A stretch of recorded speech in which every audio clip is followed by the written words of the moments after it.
Hello. Good morning. We open today with the words of Reverend Dr. David Breton. We gather into this circle. We gather into this circle of care to dream, to envision, to embody and achieve the compassion we dream, the justice we envision, the dignity of each in an ever-growing circle of love and justice.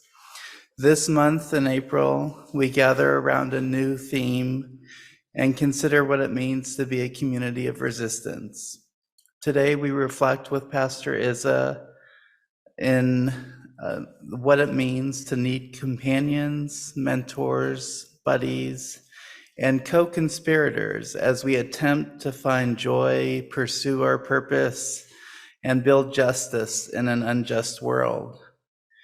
But social and economic forces often put a wedge between people who might act in solidarity to disrupt the status quo.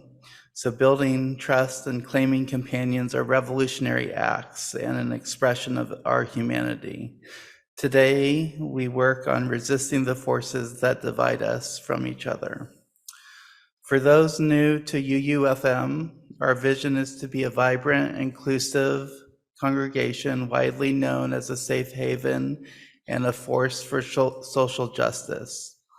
Our mission is to be a diverse, evolving spiritual community acting for a better world. We welcome all into our space, regardless of background, political or religious beliefs, sexual orientation, and any other distinguishing identity. All are welcome. So thank you for being here in person or online.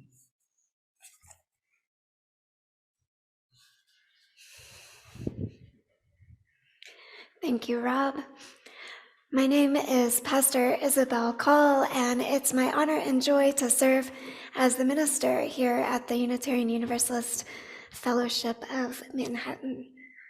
I have a request before I get going this morning, which is we have this amazing technology, those of you here in the room, where you can read captions of what I'm saying, which is, approximately what I'm saying.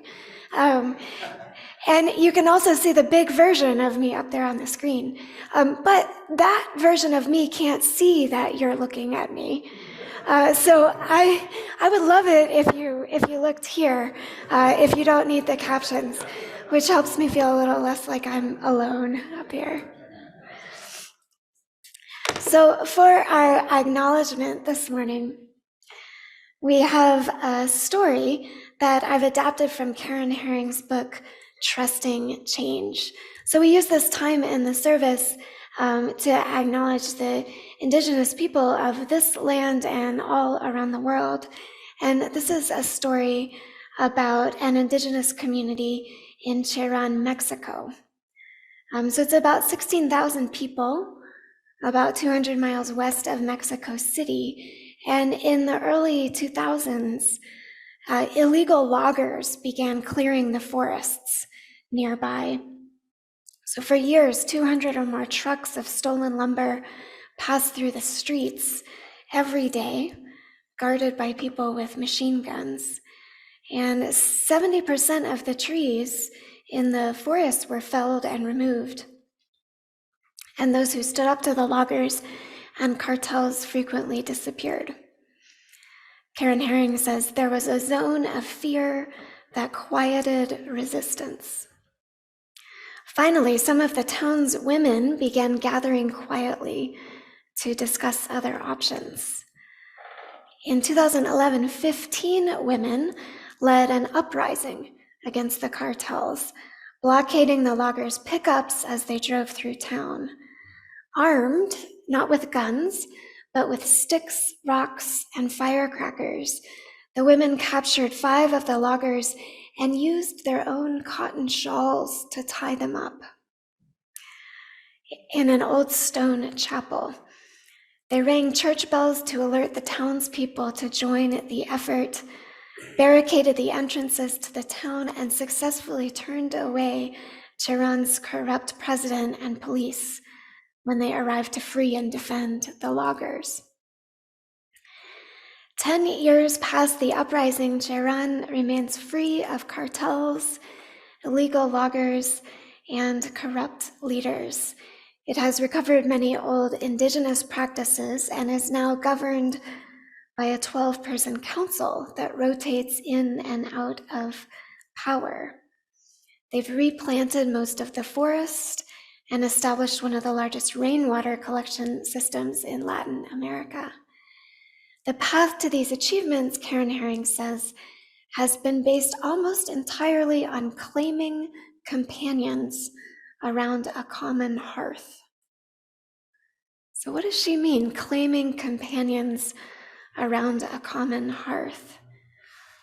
Well, during and after the standoff with the loggers, the people of Tehran lit bonfires, which they called fogatas, on every corner of the community, providing security for people to gather, watching over their neighborhood, and sharing information with each other.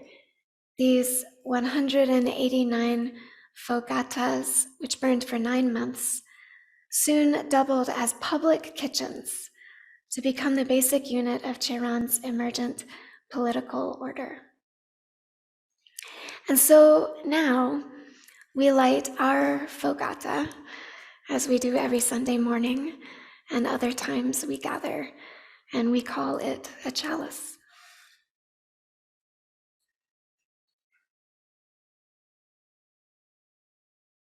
I would like to invite Emily to come forward to light our chalice. Now there is invoke, there is provoke, there is just broke, and there is awoke. There is justice, there is injustice, there's just us to make justice and love happen. That's what I believe, because I'm a free thinker. I believe it's only us together who can save ourselves. I'm going to convoke, with, to call to gather, to call together, to call to get with it.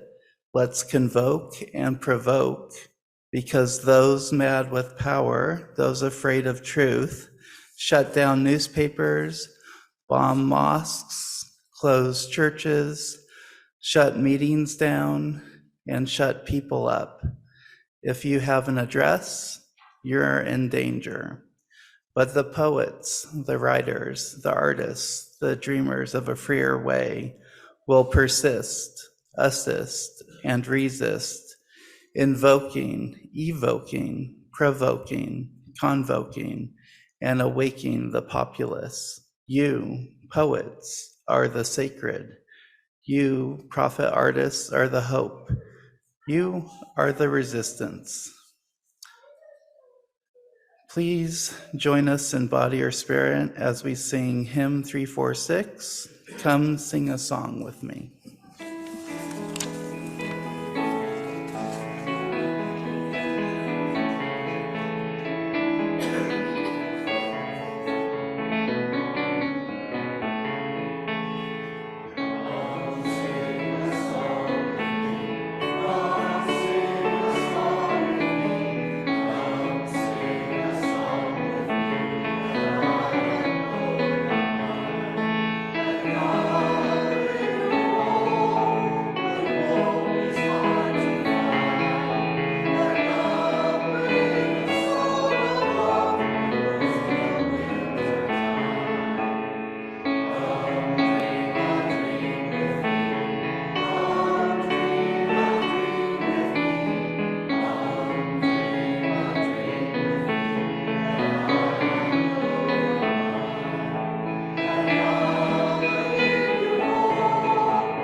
I'd like to invite the young at heart and young in body to come forward and participate in our time for all ages with Emily Fraser.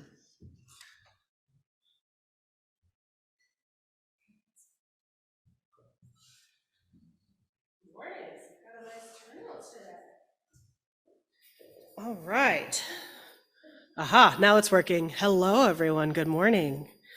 Today we've got a story by Jacqueline Woodson, illustrated by Rafael Lopez, and it is called The Day You Begin.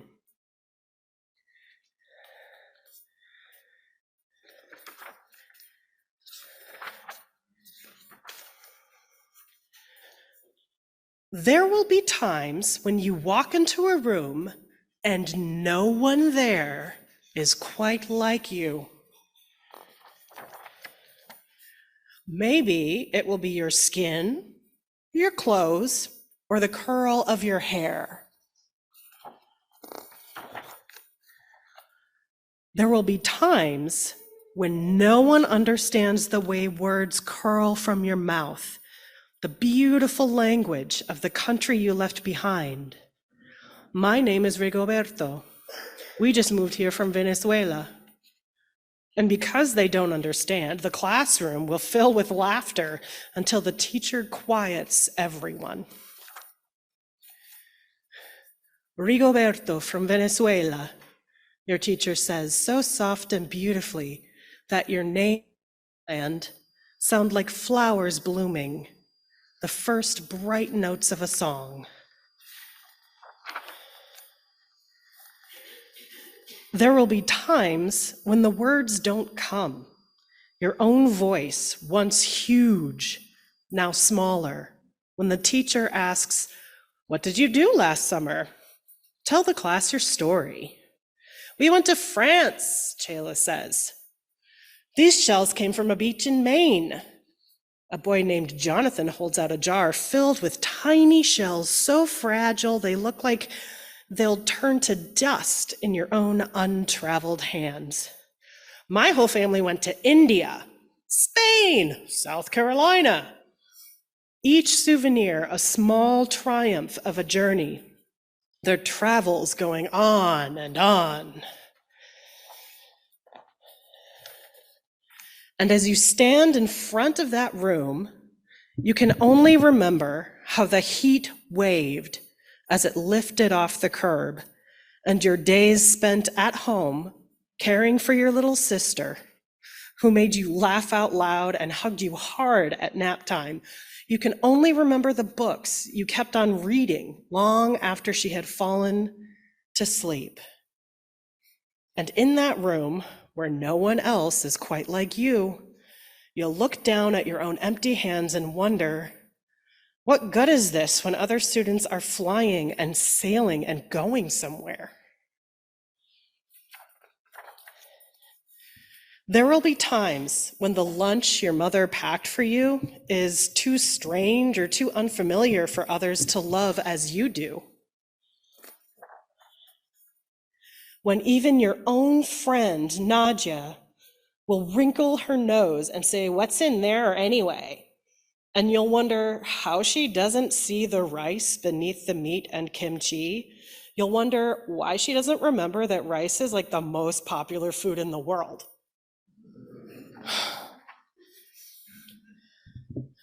There will be times when the climbing bars are too high, the run is too fast and far, the game isn't one you can ever really play.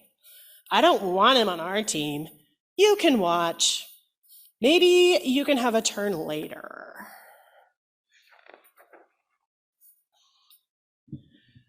And there will be times when the world feels like a place that you're standing all the way outside of. And all that stands beside you is your own brave self, steady as steel and ready, even though you don't yet know what you're ready for. There will be times when you walk into a room and no one there is quite like you until the day you begin to share your stories. My name is Angelina, and I spent my whole summer with my little sister. You tell your class, your voice stronger than it was a minute ago, reading books and telling stories, and even though we were right on our block, it was like we got to go everywhere.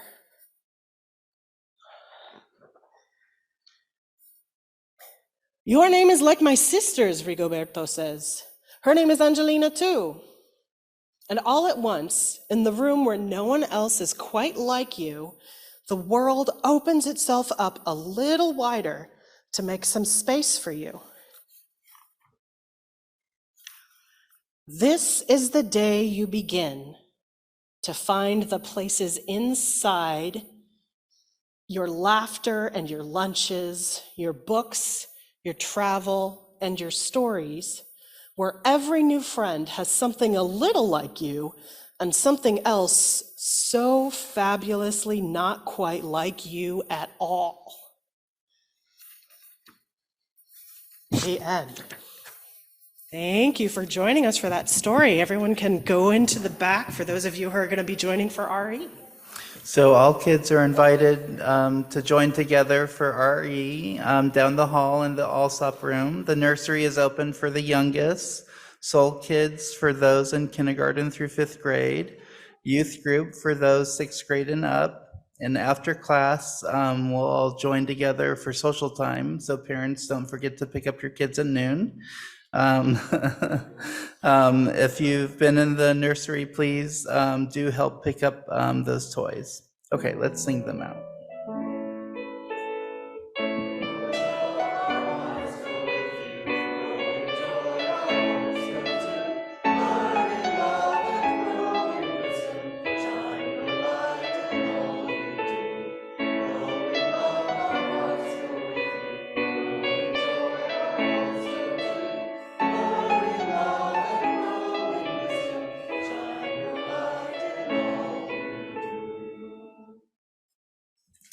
So here at UUFM, the offering we receive on Sunday morning goes to a special organization each month. Our April Helping Hands recipient is the Fairy Godmothers Fund.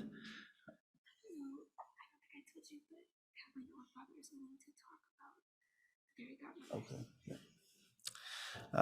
Whose mission is to provide flexible monies to improve the health and well-being of Manhattan, Kansas women with limited resources who have immediate needs not met by traditional funding resources within the community. So I think today Kathleen Oldfather is going to talk a little bit about that organization and some of the work they do there. So Kathleen, if you want to come up. Thank you. I was asked to come to a meeting in 2006 to first learn about fairy godmothers. It was a group of people who had talked about it and discussed it and created a group of founders. So it's been around quite a bit. So I ended up being a founder. And it was created to help women that kind of fall through the cracks. They don't meet what the Shepherd's Crossing might require or what they can help. Salvation, they don't meet what Salvation Army can help with, or emergency shelter, or women's crisis center. You know, none of their need does not fit into any of those social services. So they created this fund to help women. So I always think about like it's the last resort for women in need in Manhattan. And the great thing about it is we've worked through all those agencies I just mentioned. So if Shepherd's Crossing cannot help a woman with something she needs, then they contact fairy godmothers, and a group of women make a decision to give this person a grant. And the grants now are up to like $800. That's the max they're giving.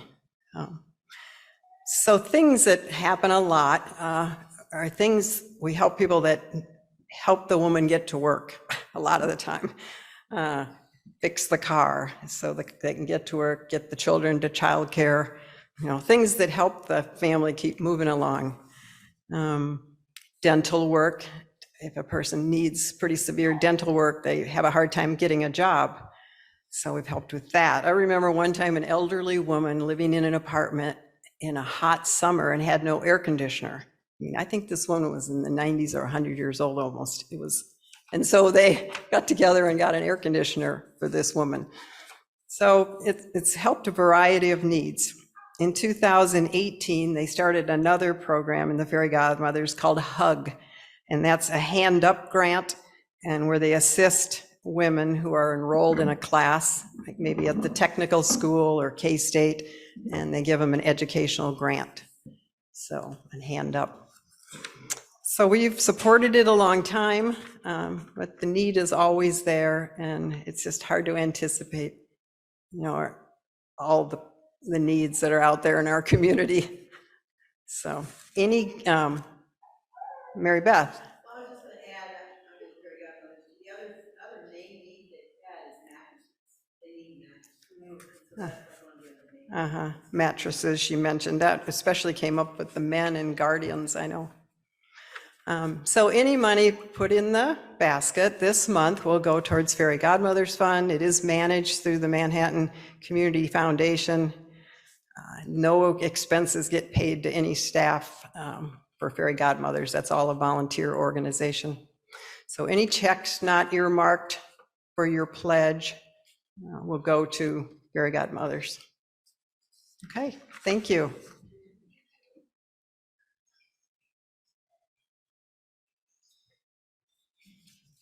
So just as a reminder, you can donate online by going to uufm.net and then clicking the donate link and choosing the particular fund to which you'd like to contribute.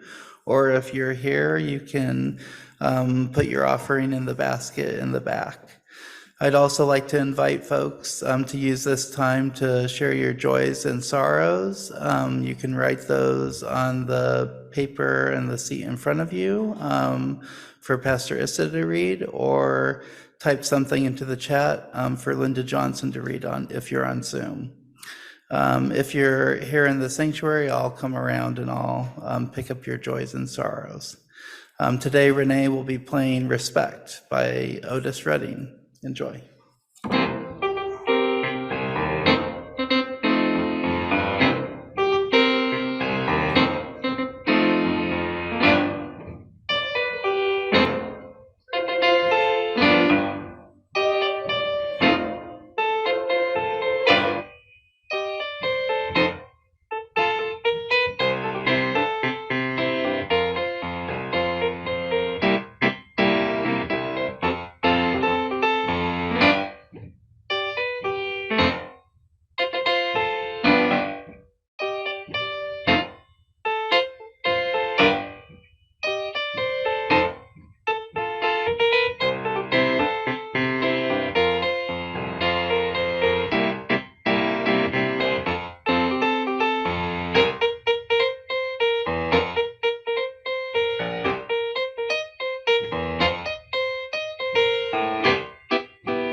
Thank you, Renee.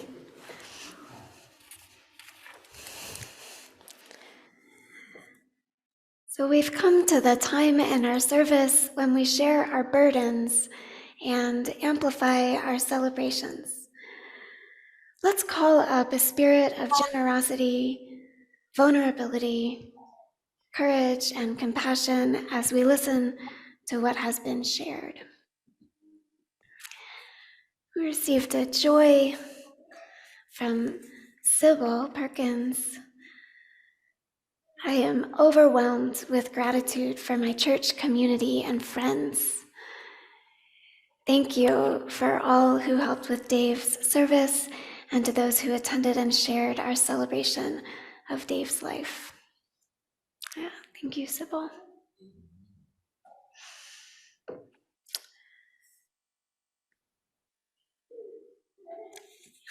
I have a joy. I think this must be from Larry. I had the joy of discussing black holes with one of the guests at Happy Kitchen day before yesterday. Appreciating that joy. And I received a joy by email from Jane Pelletier, sharing that her daughter, Laura Bonello, who's also a fellowship member, has been promoted to full professor. So that's exciting. And the joys just keep coming. It's wonderful. So I believe this is from Harriet. Granddaughter and 4 children visiting for the weekend, Mother Elizabeth, and then Bryson, Bryn Lee, Leighton, and Lennox. Wonderful. So glad to have you all here. So now I invite forward, we have Linda as our Zoom host this morning, holding space in our Zoom room. Hi, Linda. What joys and sorrows have come forward this morning? Well, I think everybody I've talked to on Zoom so far is kind of meh today, and we have no joys or no concerns or sorrows. Well, glad you're all here. Meh is welcome also. So I wanted to share a couple sorrows. One concern we have for Buddy McGoey, who had surgery this week, and he's in recovery in the hospital. The doctors are optimistic about his recovery, and he and Babette greatly appreciate our caring thoughts and prayers. So sending those right now for Buddy and Babette. And I know many of us are feeling the pain of another mass shooting, this time in Nashville, which claimed the lives of 3 children and 3 adults, as well as the person who shot them. So I'd like to bring to us some words of lament adapted from the Reverend Keith Cron to help us move through the grief from the shooting. And we'll follow these words with a moment of silence.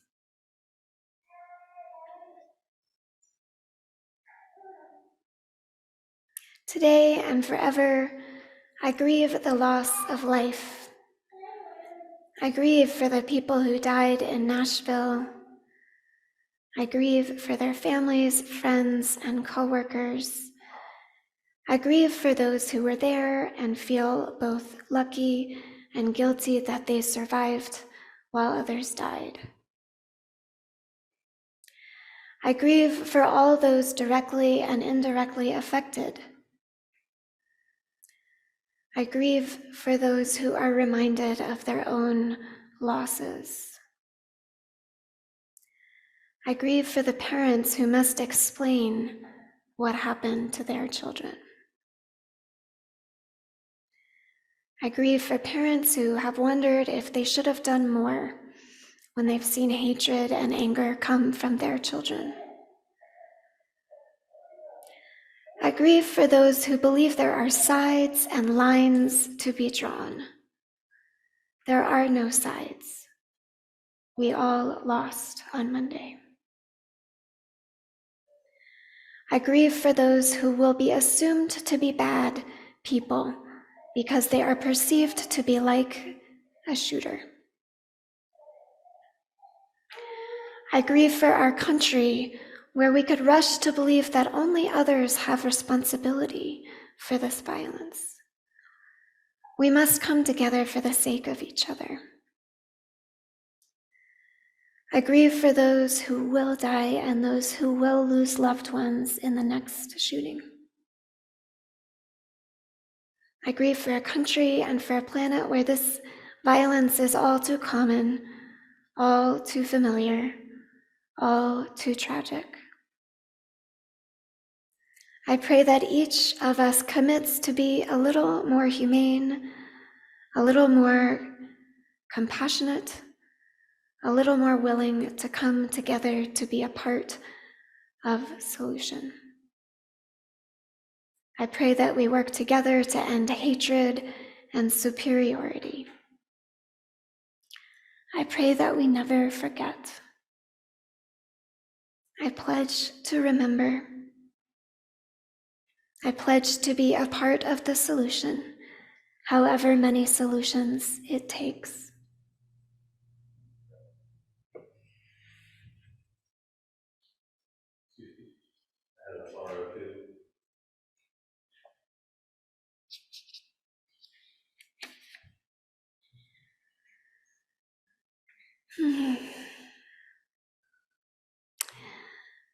Yeah, thank you, Joe. Thank you for sharing your sorrow and for bringing it forward. So Joe shares, my aunt, Pam Durant's, died this week from cancer.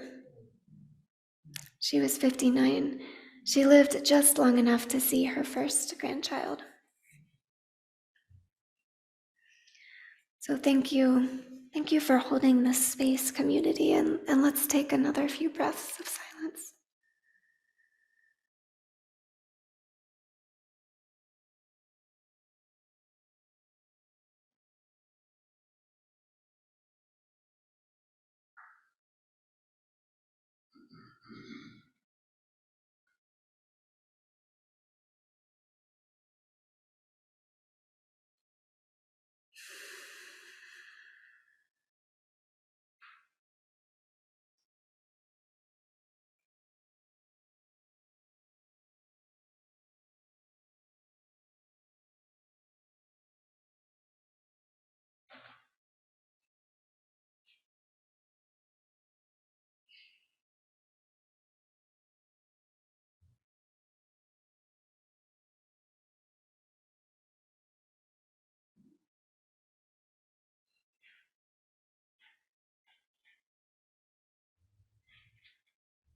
So let us gather in song together for hymn 407.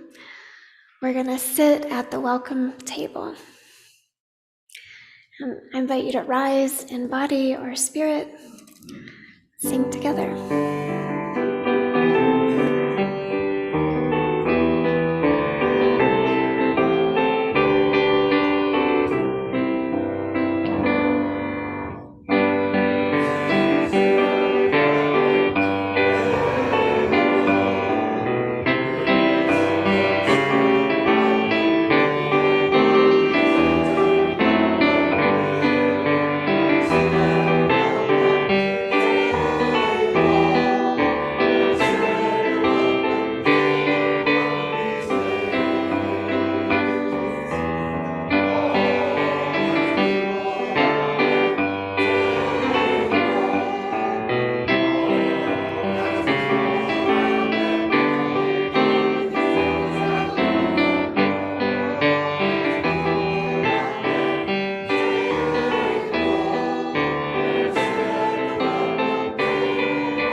So good to hear you singing, those of you here on Zinedale.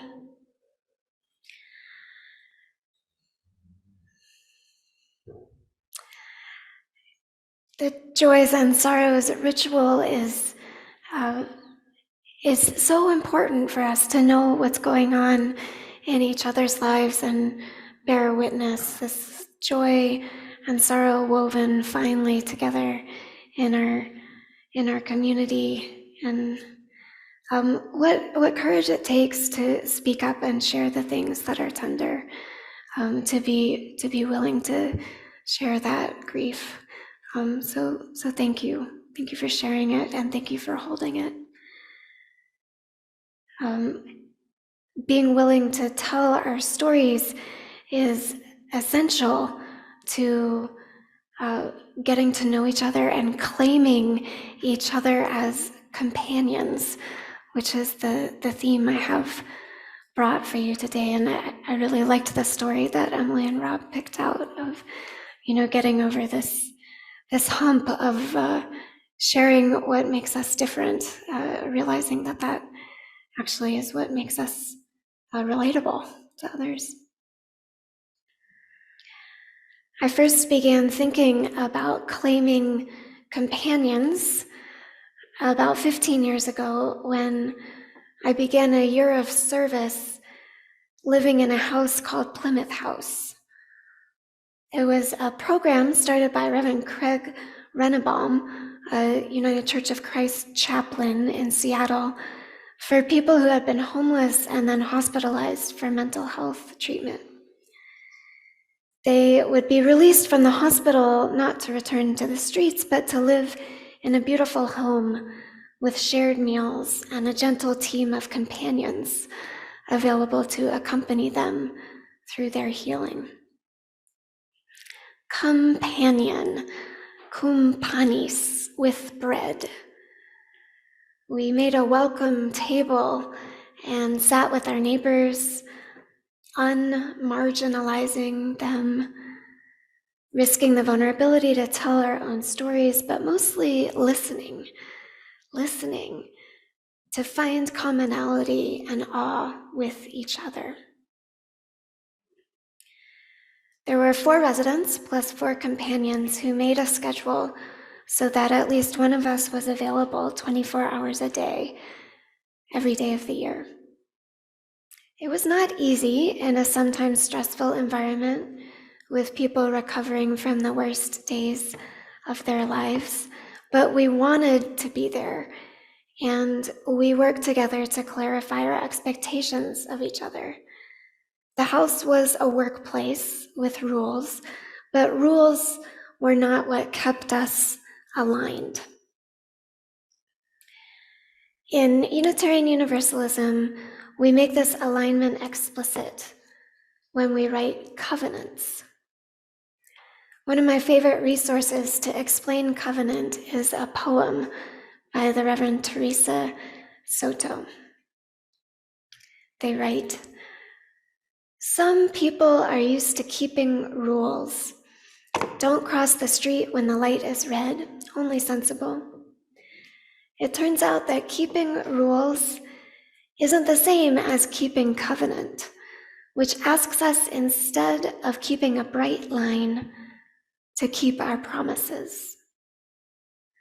To what have we promised ourselves? To this moment in time and place, to this community, and even tenderly interconnected, this planet. We promise ourselves to the idea that we are each and all human beings. We promise that there is something moving between us that we cannot tame and cannot measure." End quote. And I'll read the end of that poem at the end of the service. Clearly, the act of companionship is covenantal. Craig Rennebaum wrote, and I brought the book, it's on the back table if you're here and want to check it out. Companionship begins in small acts of accompaniment, walking together a few paces, saying goodbye with a promise to say hello again, and some sense that we carry one another as part of our lives when we are apart. A group of Unitarian Universalists serving on the UU Association's Commission on Appraisal recently wrote a report about covenant.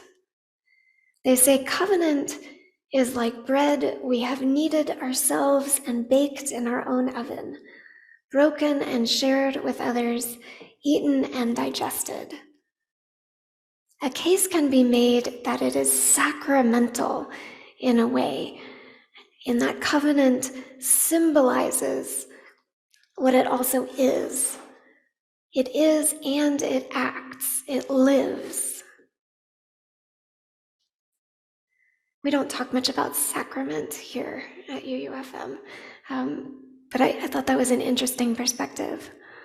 When we eat together more, when we spend more time together, covenant is very natural, maybe not even spoken or written. We didn't write it down at Plymouth House, we simply lived it when we walked in the door, when we ran into each other in the hallway in our pajamas, when we sat around the dinner table together. Perhaps it is because we don't share meals together every night and don't have a ritual of communion every Sunday morning that in Unitarian Universalist congregations, we choose to write down our covenants, go through the ritual of group wordsmithing to come up with covenants. UUFM did this in 2009, and the UUA is in the process of revising part of our bylaws that currently houses our covenant to affirm and promote 7 principles. We are a wordy, nerdy people, so our sacraments sometimes live in bylaws rather than bread baskets. I think we should eat more together so we don't have to resort to documentation, but that's a topic for another reflection.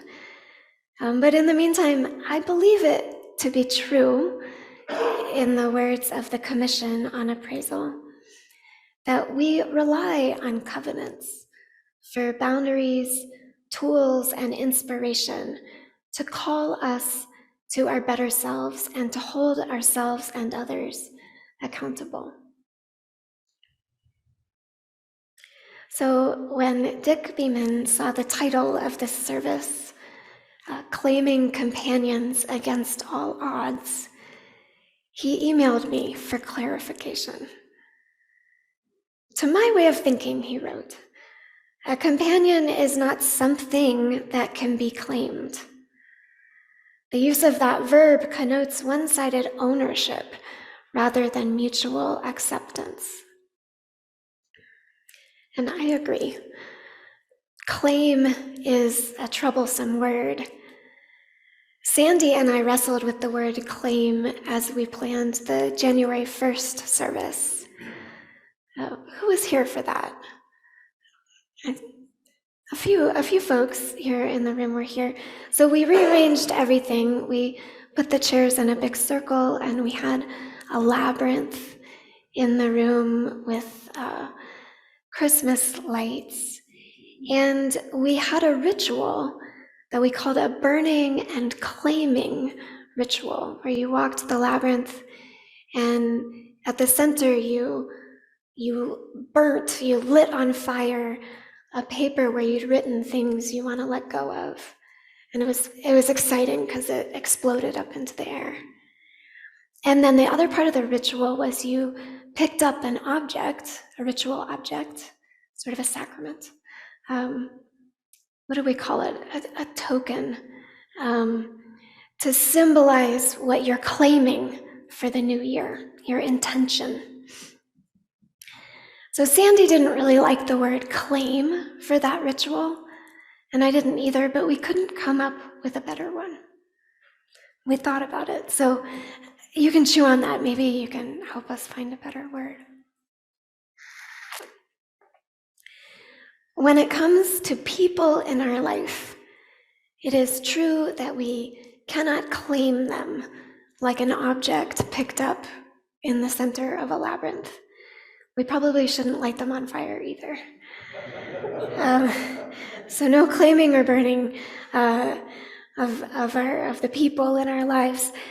The word claim does imply some right over what you're claiming, etymologically, but also it's related to calling out, like proclaiming. So the way I'm using it today is not about having a right to something, but having a responsibility. When we claim someone as a companion, we are expressing our responsibility to them and to the relationship. When we covenant together, we are claiming each other. If you, as a congregation, decide to call me as your minister, we'll be moving from a contractual relationship to a covenantal relationship. You won't have just hired me, you will claim me. And I will claim you in a different way than I already do.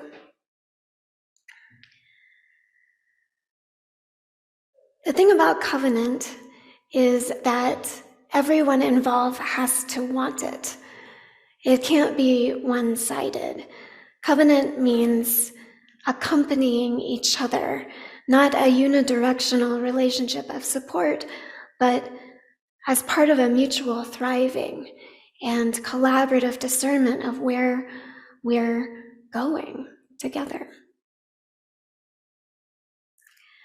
The women of Cherán, Mexico, who we heard about earlier, were certainly in covenant with one another and with the larger community that they organized to resist the truly terrifying threats in their forest and in their lives.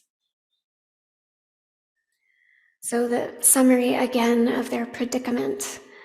For 4 years, 200 or more trucks of stolen lumber were rumbling through their village streets, and each truck was guarded by bandits armed with AK-47s aimed at the villagers.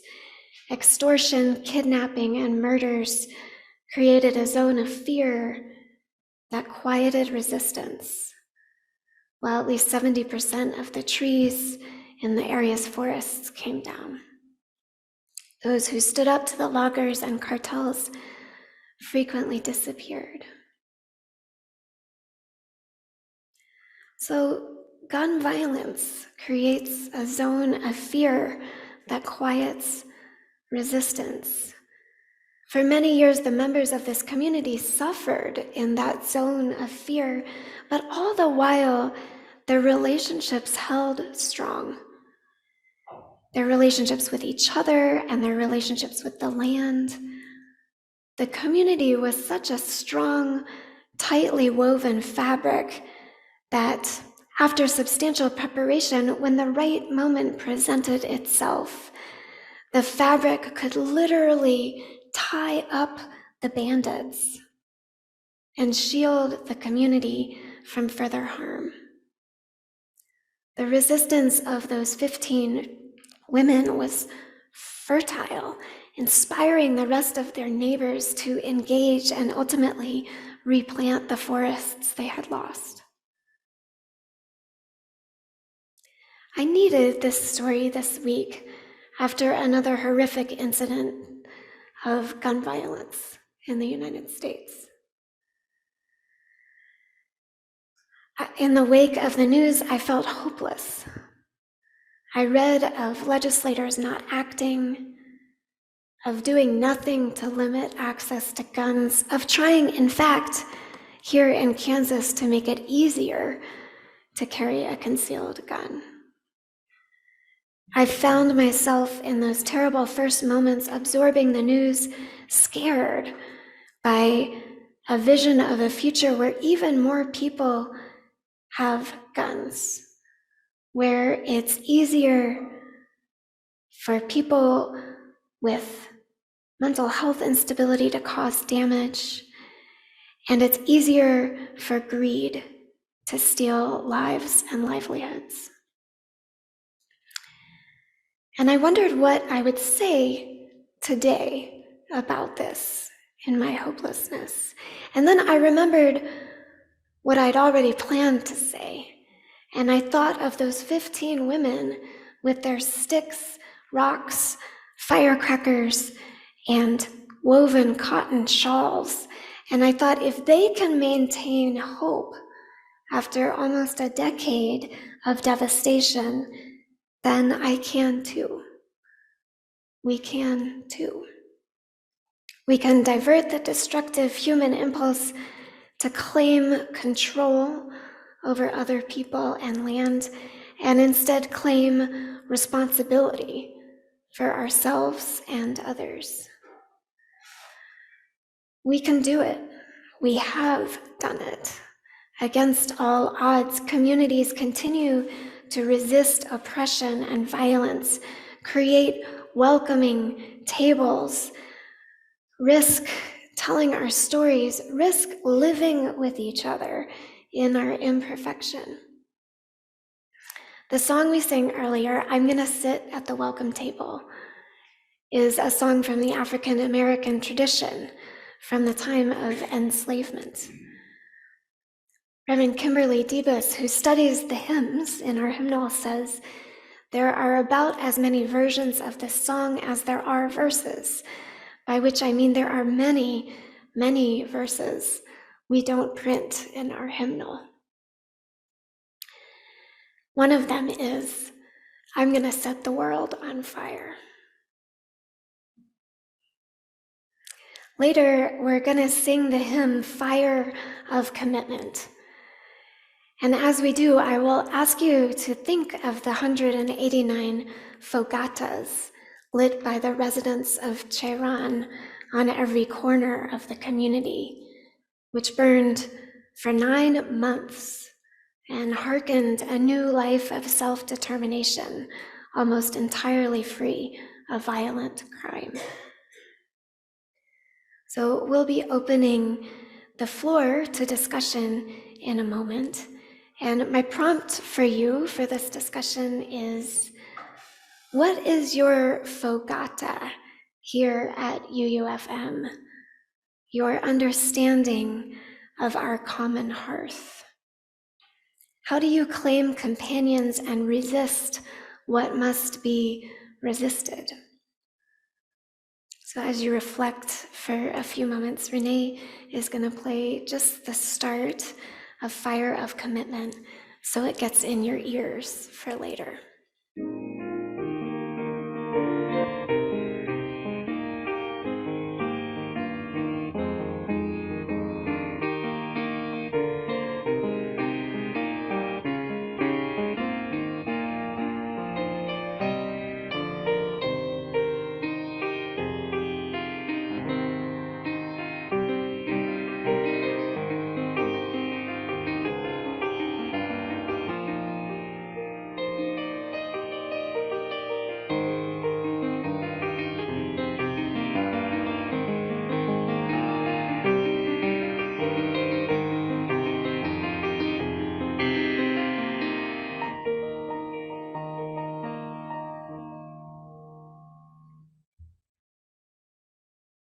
Thank you. Yeah, so what is your fogata? What's your flame? What do you gather around here in this community or in a smaller community within our congregation?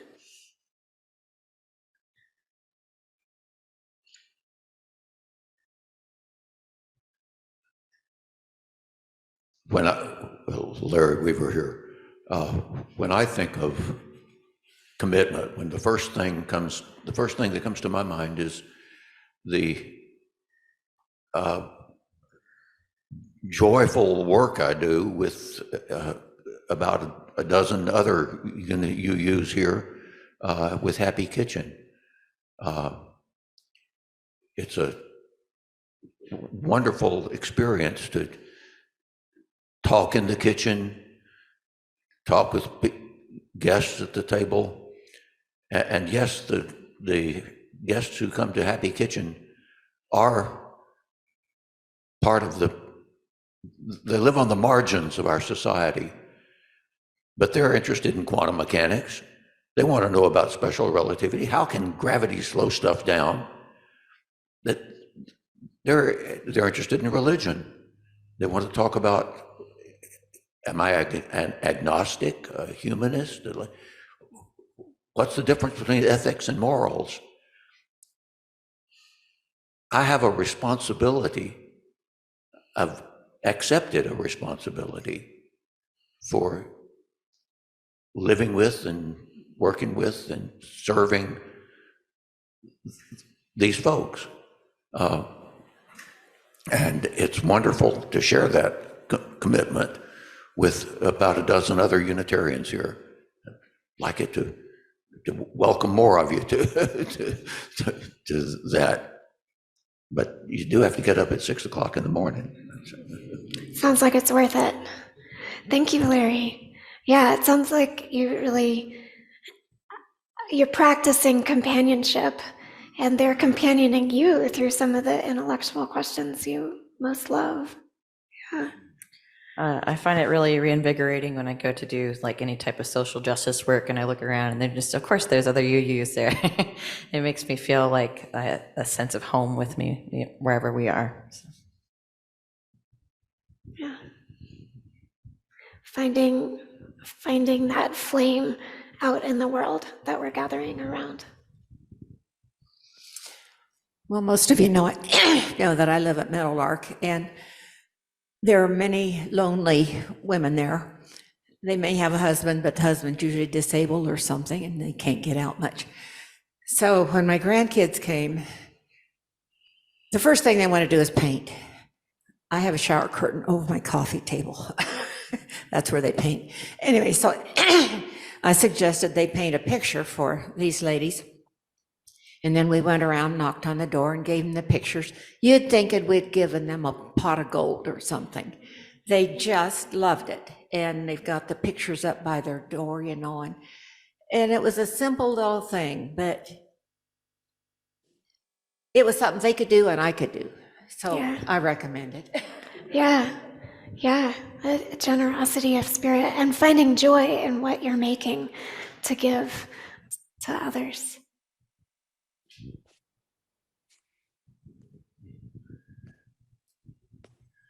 Gene Sievers, I agree with you that claiming a companion is a little too assertive and possessive. And I was thinking more along the lines of accepting a companion to share the grace of life. Accepting a companion to share the grace of life. Thank you. Now, Pat is going to share. If there's anyone on Zoom too who wants to share, feel free. When Pat finishes speaking, you can unmute, and we'll try to work some magic and put your picture up on the screen. Go ahead, Pat. Well, there are actually two things I wanted to mention, and one is the singing, and especially the choir. It's been a long time that we've had it and done it with many songs and with many people, but since we've been gone for a while and now coming back, I think I didn't realize how much I would really appreciate it, getting back just to sing and sing with singers and people that are dedicated to that. So that's one thing, and I have another, and it's kind of based on the acknowledgments of the Indigenous people or other people that we have every Sunday. This last week, when was it?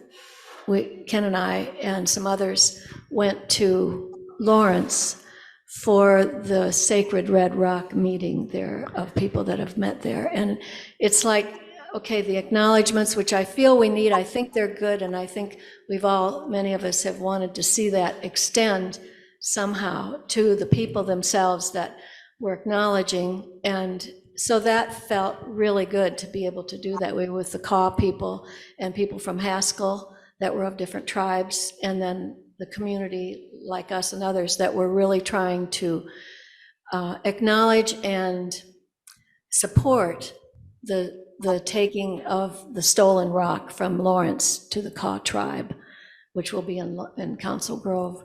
I mean, there's a lot with that, but I feel these things are connected with us here, and I'm glad we're doing the acknowledgements in that way. Thank you, Pat. So for context, if you don't know, there's a sacred red rock that was located in the river in Council Grove and was stolen on a train over 100 years ago and relocated to Lawrence. And Pat is serving as a companion and witness and supporter of the effort to bring it back to where it is from. Yeah, thank you. I see Sylvia. Is there anyone on Zoom who has thoughts to share? Well, I think so. Lauren, did you want to make your comment? I do. Thank you, Linda. Thank you, Isabel. One part of what I'm thinking about right now with what you introduced is the idea of learning together. With your leadership, Isabel, learning intellectually and spiritually, sharing skills and knowledge in ways, many ways, for our collective benefit and in our larger community. And I'm going to take this opportunity to point out to everybody at the Volun store in Wabunsee County, there's a new exhibit called Women's Work 2. Involves the work by Lisa McKinnon and Shin, which are phenomenal sculptures and tapestries that are in the hall there at the Volun store. My point here again is art as well as science, as well as social issues are being addressed in these reflections. And I just really appreciate the work of and the commitments to learning together and being together in so many ways. I'll stop right there. Thank you, Lauren. So learning, sort of focusing our attention on some idea or topic as something we gather around, claim each other around, and then also finding works of art to gather around and marvel in. Yeah. Sylvia. I want to also reiterate what Pat said about singing is such a joyful thing. I'm so grateful to Renee, who's been our wonderful leader, and Michael Oldfather before her. It means so much to me. And also, I feel like the UU principles unthinkingly are this crystallizing force in my life that is anytime, all the groups that I'm in seem to be dominated by Unitarians that outside of this building, like our book group has a bunch of Unitarians, our dance group has a bunch of Unitarians, the community garden has a bunch of Unitarians. And it's that we somehow, there's something, and even when I look at friends that Dick and I had a long time ago in our lives, and who, before any of us even went to any fellowship or church, we became Unitarians. And so there's something like the feelings we have inside ourselves, our deepest beliefs that draw us to each other in activity. And also this, I'm really interested in, the more and more I've become involved in the ideas of Indigenous people, that's what really animates my thought and spirit and action. And these grounds, and when people just show up to help take care of the grounds here, I know a lot of people want to move into another place, but this physical place where we are is really special. I mean, it's really an amazing place. And just like we can look out these windows, like we don't have stained glass to bar our vision of the outdoors. When I was growing up as a little girl, my sister did a report on Unitarianism for her like middle school class or something. And Unitarians have architecture that they believe in. One is like clear glass, although I did go to a Unitarian church that had traditional stained glass. And it symbolizes truth, just like our candle symbolizes something about a burning vision of something that we can be better people. Thank you so much, Sylvia.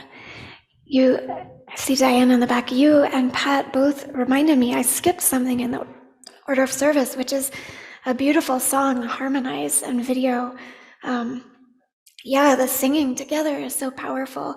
So I think it would be nice to play that video, not now, but after we extinguish the chalice. I think that would be a good time for that. And you're welcome to stay and watch or go out to coffee. So Diane, please. I want to segue on what Sylvia said, well, what many people said. For me, one of the fundamental groundings with this group is your reverence for nature. Dick and Sylvia with their understanding of entomology, and I've been asked to speak at the Vollen Store for a faculty retreat on the philosophy that Indigenous people have when they call the earth Mother Earth and the sky Father Sky. So I'll be addressing the fact that that philosophy changes your whole orientation towards life, and it makes us all true relatives. And that, I think, is the most profound thing about their reverence for the earth.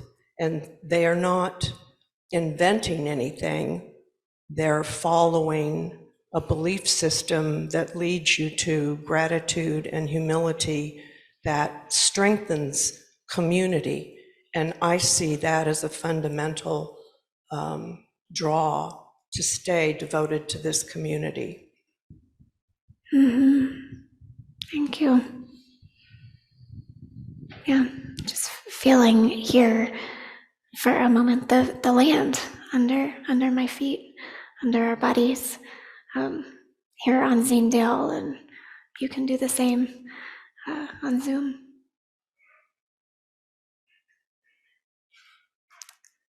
Another comment from Kathy. I just want to say that I just see little fires everywhere, and they're not so little. And they're none more important one than the other. And I think that they all need fuel, and that fuel is when we gather together and we have strong leadership from Isabel and from many people in our community. And I thank all those people that lead us through. Thank you. Thank you, Kathy.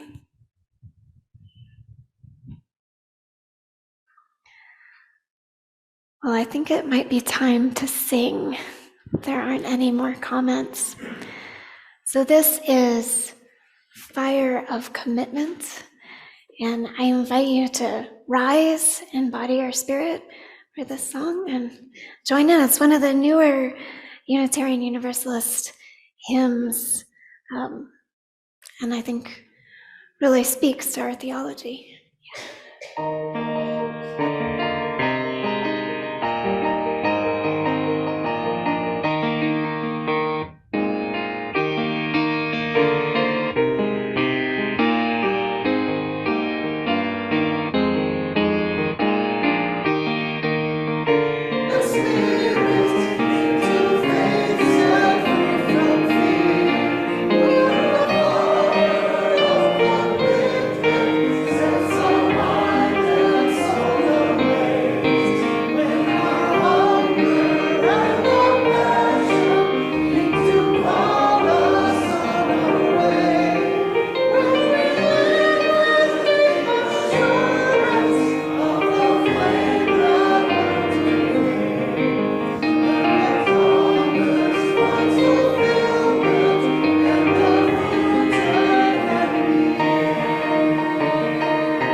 closing words are from Reverend Soto. They're pretty short. You're welcome to stay standing. The chalice is a reminder that what flame we keep inside us cannot light the way. The light must spill to shine. The thing you must be is yourself, unadulterated, shedding the willingness to journey alone as though you were made of something hard and unforgivable. You are human. You belong right here, right now, and together we will chase away the sickness, the secrets, and leave only the open possibility that the future is a space for growth.